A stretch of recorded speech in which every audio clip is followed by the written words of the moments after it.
उजनी धरणाच्या सान्निध्यात असलेल्या भीमानगर ते गार अकोले या रस्त्याचे काम 3 वर्षांपासून चालू असून त्यामध्ये 4-5 ठेकेदार असून सुरुवातीला आलेगाव बुद्रुक ते आलेगाव खुर्द या जागेतील ठेकेदारांनी 5 वर्षांपासून काम चालू केले असून ते अद्यापपर्यंत अपूर्णच आहे।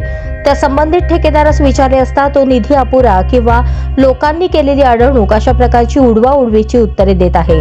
अशातच 2025च्या विधानसभेमध्ये सत्तेचा झालेला बदल कारणीभूत ठरत आहे। कारण माजी आमदार बबनदादा शिंदे यांच्या कार्यकालावधीमध्ये अशा प्रकारची अडवणूक होत नव्हती, परंतु आता या सत्ता परिवर्तनामुळे कोणत्याही प्रकारचे काम वेळेवरती आणि व्यवस्थित होत नाही।